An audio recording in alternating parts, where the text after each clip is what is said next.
जब लोकसभा चुनाव के नतीजे आए तो इंडी गठबंधन ने यह नैरेटिव फैलाना शुरू किया कि बीजेपी को बहुमत नहीं मिला, इसलिए पीएम मोदी के अब तो वो पुराने तेवर नहीं दिखेंगे जो पिछली सरकारों में दिखते थे। पीएम मोदी अब अपना एजेंडा नहीं चला पाए। लेकिन जब आज प्रधानमंत्री मोदी ने लगातार 11वीं बार लाल किले की प्राचीर से भाषण दिया तो प्रधानमंत्री मोदी ने इंडी गठबंधन के भ्रम फैलाने वाले सारे नैरेटिव तोड़ दिए। उन्होंने विकसित भारत के विजन पर तो बात रखी ही, साथ ही यूनिफॉर्म सिविल कोड पर भी खुलकर बात की, परिवारवाद पर भी तीखा प्रहार किया, वन नेशन वन इलेक्शन के मुद्दे पर भी जोर शोर से बात रखी और साफ कर दिया कि भ्रष्टाचार और भ्रष्टाचारियों के खिलाफ कार्रवाई पहले से भी ज्यादा तेज होगी। यानी नरेंद्र मोदी ने बता दिया कि ना तो उनके तेवर बदले हैं ना ही कलेवर। नरेंद्र मोदी पूरी तरह कॉन्फिडेंट हैं कि उन्होंने जो एजेंडा तय किया है वो उस पर काम करते रहेंगे। एक बार प्रधानमंत्री को सुनिए, आज उन्होंने लाल किले से यूनिफॉर्म सिविल कोड पर क्या कहा है, फिर आगे की बात बताते हैं। क्योंकि देश का एक बहुत बड़ा वर्ग मानता है और उसमें सच्चाई भी है कि जिस सिविल कोड को हम लेकर के जी रहे हैं वो सिविल कोड सचमुच में तो एक प्रकार का कम्युनल सिविल कोड है, भेदभाव करने वाला सिविल कोड है। ऐसे सिविल कोड से जब संविधान के 75 वर्ष मना रहे हैं और संविधान की भावना भी जो हमें कहती है करने के लिए, देश की सुप्रीम कोर्ट भी हमें कहती है करने के लिए, और तब जो संविधान निर्माताओं का सपना था उस सपने को पूरा करना हम सबका दायित्व है। और मैं मानता हूं इस गंभीर विषय पर देश में चर्चा हो, व्यापक चर्चा हो, हर कोई अपने विचारों को लेकर के आए और उन कानूनों को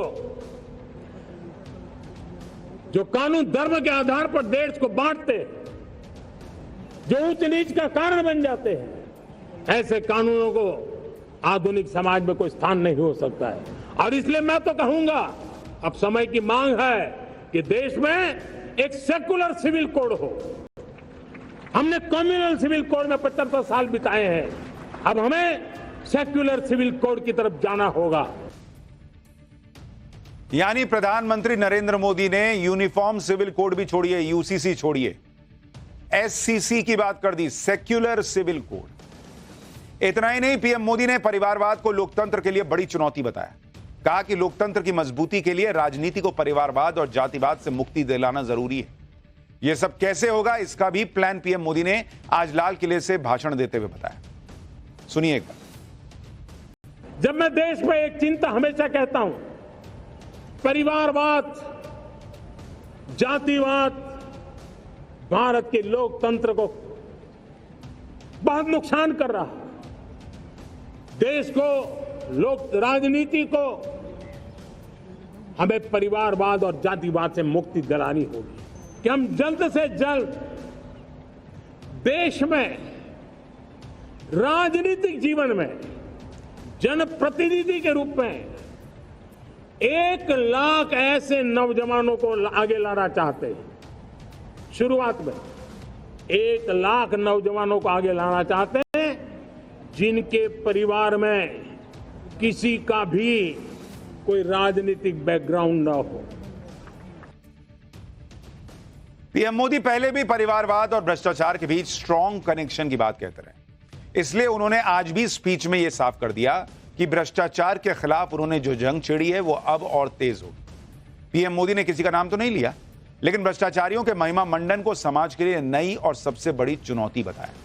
पीएम ने भ्रष्टाचार के खिलाफ अभियान के लिए जिस चुनौती का जिक्र किया उसके लिए हाल में हुई कुछ घटनाओं को देखना होगा। इंडी गठबंधन ने दिल्ली शराब घोटाले में जेल में बंद दिल्ली के सीएम अरविंद केजरीवाल के समर्थन में पिछले दिनों रैली की थी।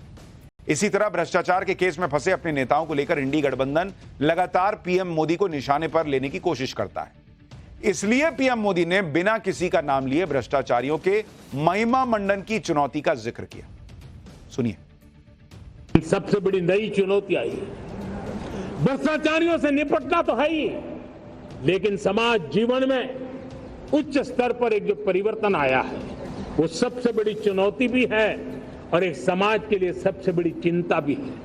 क्या कोई कल्पना कर सकता है कि मेरे ही देश में इतना महान संविधान हमारे पास होने के बावजूद भी कुछ ऐसे लोग निकल रहे हैं जो भ्रष्टाचार का महिमा मंडन कर रहे हैं, खुलेआम भ्रष्टाचार का जय जयकार कर रहे हैं। समाज में इस प्रकार के बीज बोने का जो प्रयास हो रहा है, भ्रष्टाचार का जो महिमा मंडन हो रहा है, भ्रष्टाचारियों की स्वीकार्यता बढ़ाने का जो निरंतर प्रयास चल रहा है, वो स्वस्थ समाज के लिए बहुत बड़ी चुनौती बन गया है, बहुत बड़ी चिंता का विषय बन गया है। भ्रष्टाचारियों के प्रति समाज में दूरी बनाए रखने से ही किसी भी भ्रष्टाचारी को उस रास्ते पर जाने से डर लगेगा।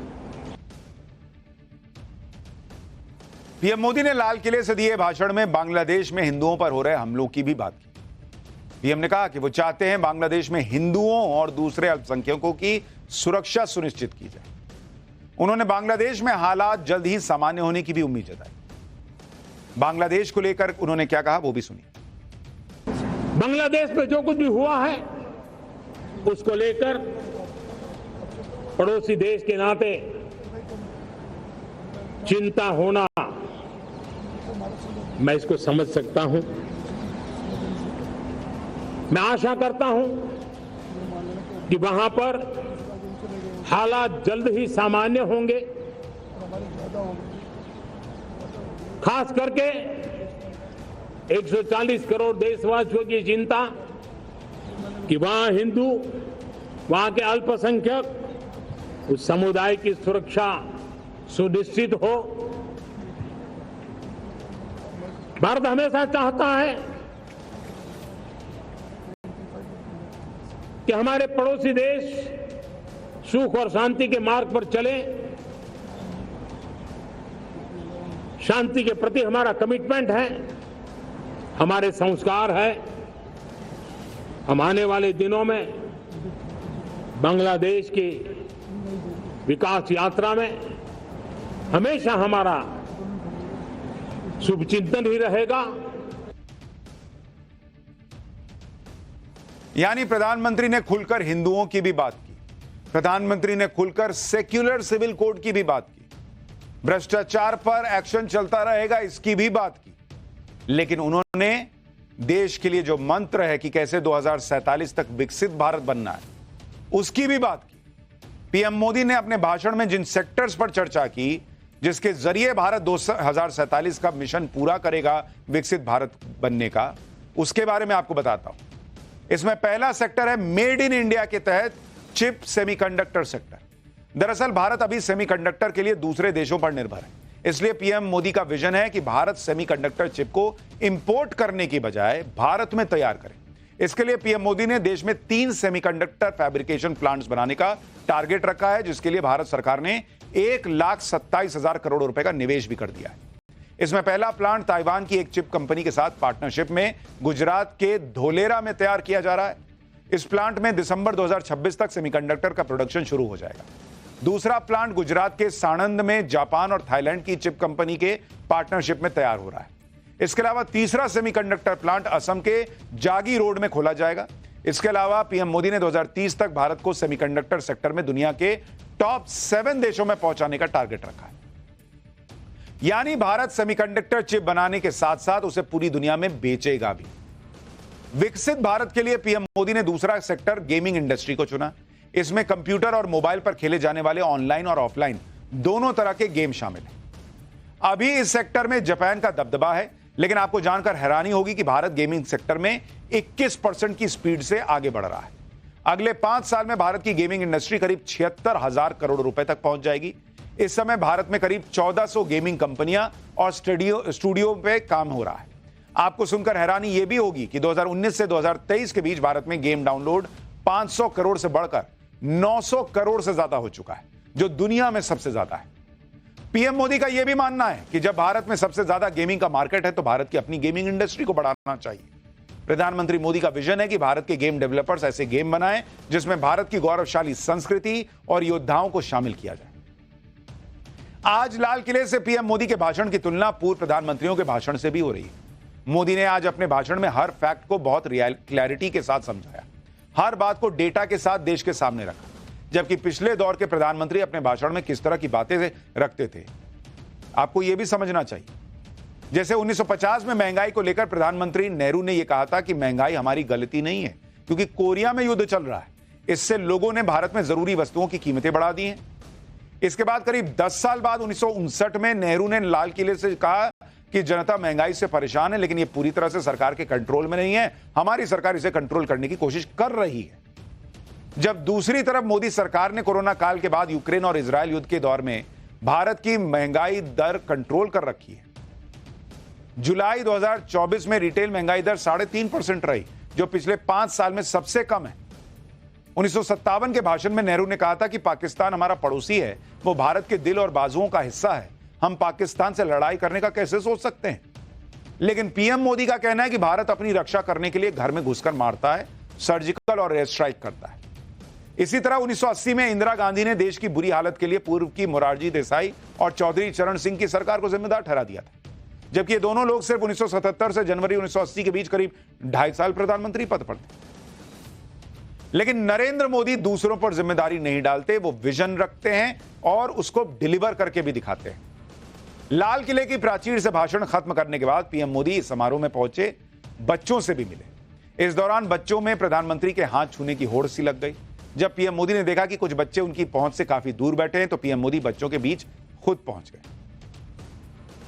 लाल किले से लौटने के बाद प्रधानमंत्री मोदी ने अपने सरकारी आवास में पेरिस ओलंपिक में गए भारतीय दल से भी मुलाकात की। पेरिस ओलंपिक में ब्रॉन्ज मेडल जीतने वाली हॉकी टीम के कप्तान श्रीजेश ने पीएम मोदी को जर्सी गिफ्ट की, जिसमें टीम के सभी खिलाड़ियों ने साइन किया हुआ। इसके साथ ही पीएम को हॉकी स्टिक भी गिफ्ट की गई। पीएम मोदी ने हॉकी टीम को मिले मेडल को हाथ में लेकर टीम के खिलाड़ियों के साथ तस्वीर भी खिंचवाई। प्रधानमंत्री मोदी ने पेरिस ओलंपिक में 2 ब्रॉन्ज मेडल जीतने वाली शूटर मनु भाकर से भी मुलाकात की। मनु भाकर ने पीएम मोदी को एक पिस्टल गिफ्ट की। रेसलिंग में ब्रॉन्ज मेडल जीतने वाले अमन सहरावत ने भी पीएम मोदी को साइन की हुई जर्सी गिफ्ट की। इसके बाद पीएम मोदी ने पेरिस ओलंपिक में गए पूरे भारतीय दल के साथ मुलाकात की और उनके साथ बातचीत भी की। इस दौरान पीएम मोदी खिलाड़ियों के बीच पहुंचे। बैडमिंटन में ब्रॉन्ज मेडल से चूकने वाले लक्ष्य सेन का हौसला बढ़ाते भी नजर आए।